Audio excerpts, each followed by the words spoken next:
నమస్తే నేను ప్రియ HR TV వార్తలకు స్వాగతం. పెదపట్నంలో భారీ భూ కబ్జాలు, మడడవుల నరికివేతతో పర్యావరణానికి ముప్పు. బందర్ రూరల్ మండలం పెదపట్నంలో సుమారు 40 ఎకరాల ప్రభుత్వ ఫారెస్ట్ అసైన్డ్ భూములు ఆక్రమణకు గురైనట్లు ఆరోపణలు వెల్లువెత్తుతున్నాయి. సముద్రానికి రక్షణగా ఉన్న మడ అడవులను నరికి చెరువులు తవ్వడం సిఆర్జెడ్ నిబంధనలు, సుప్రీంకోర్టు మార్గదర్శకాలకు విరుద్ధమని స్థానికులు మండిపడుతున్నారు. మచిలీపట్నానికి చెందిన న్యాయవాది జీవి రమణ జిల్లా కలెక్టర్కి ఫిర్యాదు అందజేశారు. బాధ్యులపై చర్యలు తీసుకోవాలి అని ఆయన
నమస్తే సార్.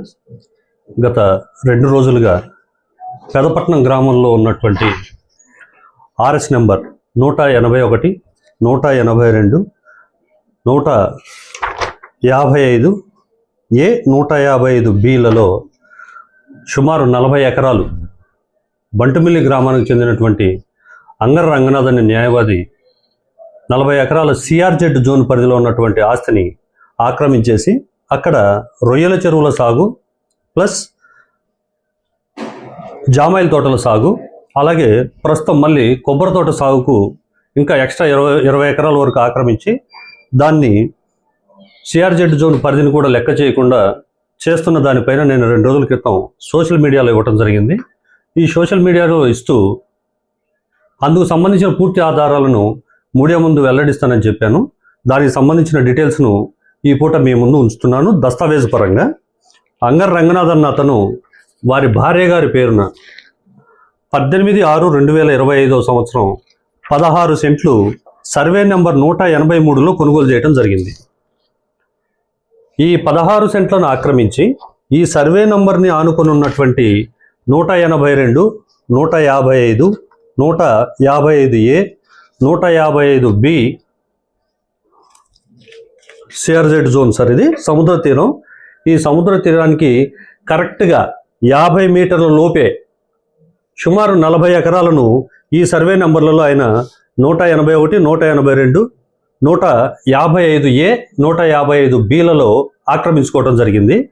ఈ యొక్క 182, 181 అన్నవి ప్రభుత్వం వారి దిబ్బలండి.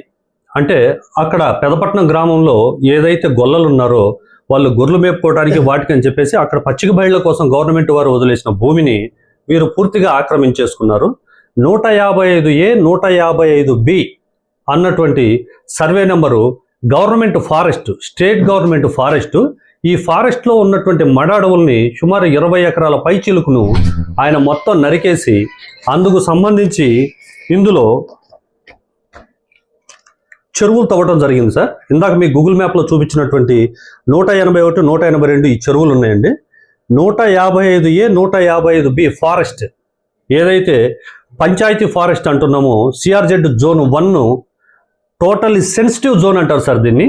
ఈ సెన్సిటివ్ జోన్లో జామాయిల తోట, ఇప్పుడు ఈ జామాయిల తోట అయిపోయిన తదుపరి ఇటువైపున కొబ్బరి తోట పెట్టడానికి ఆయన చదును చేసి పెట్టడం జరిగింది. ఈ పొలాలకి ఈ చెరువుకి మధ్యలో కేవలం 50 నుంచి 100 మీటర్ల లోపు మాత్రమే సముద్ర తీరం ఉంది. ఇంకాస్త పోతే ఈ సముద్రాన్ని కూడా ఆయన లాక్కోవడానికి ఎక్కువ అవకాశం ఉన్న పరిధి. దీనిపైన కలెక్టర్ వారికి కూడా 18/5/2026 తేదీన కలెక్టర్ వారికి PGRSలో ఫిర్యాదు చేయడం జరిగింది. కలెక్టర్ గారు స్పందించి వెంటనే RDO గారిని దీనిపై ఎంక్వైరీ చేయమని చెప్పేసి కూడా వారికి ఇవ్వటం జరిగింది. దీనిపైన ప్రస్తుతం ఎంక్వైరీ ఏం చేస్తున్నారు అనేది అధికారులకి తెలియాలి, మా వరకైతే ఇంకా రాలేదు. ఇందుకు సంబంధించి అంగర రంగనాథ్ గారి పేరున ఎలక్ట్రిసిటీ డిపార్ట్మెంట్ వారు కూడా వారికి మీటర్ని, పెద్ద ట్రాన్స్ఫార్మర్ని రెండింటిని శాంక్షన్ చేసి 155/B సర్వే నెంబర్లో ఈ యొక్క ట్రాన్స్ఫార్మర్ని ఎలక్ట్రిసిటీ డిపార్ట్మెంట్ ఫిక్స్ చేశారు. అదే 155/B forest, government forest department యొక్క స్థలంలో 2 బిల్డింగులని, పక్కా బిల్డింగులను వీరు నిర్మించడం జరిగింది. అక్కడే ఎవరైనా జనసమూహం అక్కడికి వెళ్ళి ఏదన్నా మాట్లాడాలన్నా మాట్లాడటానికి అవకాశం లేకుండా బెంగాలీ వాళ్ళకి సంబంధించిన ఒక 10 మందిని, అట్ ది సేమ్ టైము కుక్కల్ని కూడా అక్కడ జనాల మీదకు వదిలే పరిస్థితికి వచ్చింది. అక్కడ పరిస్థితి ప్రశ్నించే ప్రతి ఒక్కరి మీద ఇదే విధంగా జరుగుతుంది.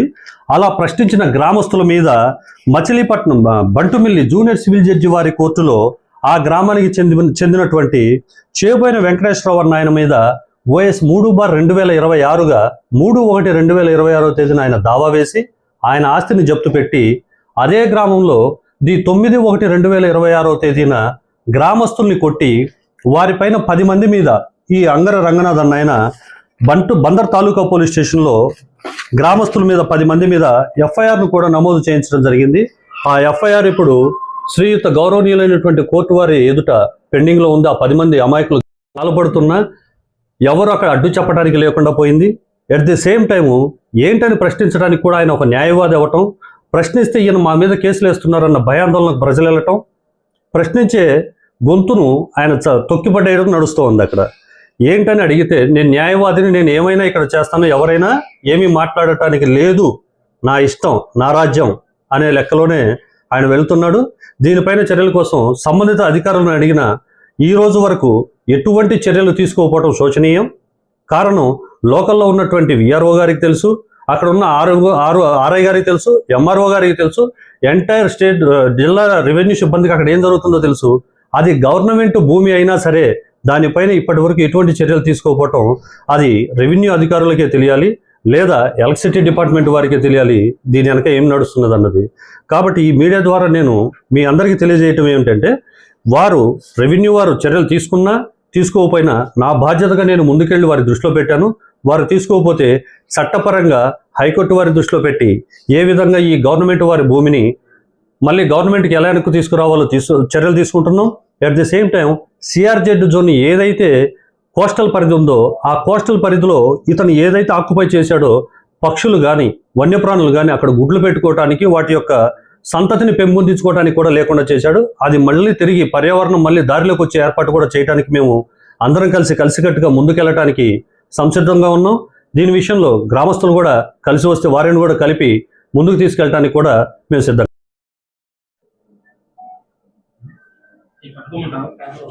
పేపర్లో ఏమన్నా సార్, ఫొటోస్ ఏమన్నా చూపించారు? ఫొటోస్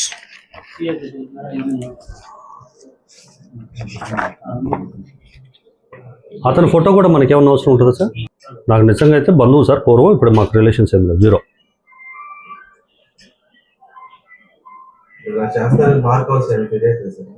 సార్ పెట్టాను సార్, పెట్టేసి బార్ కౌన్సిల్ వాళ్ళ ముందు మచిలీపట్నం వాళ్ళ బట్టపల్లి బార్కు పెట్టేసారు, పెట్టాను సార్. అది ఉంది సార్.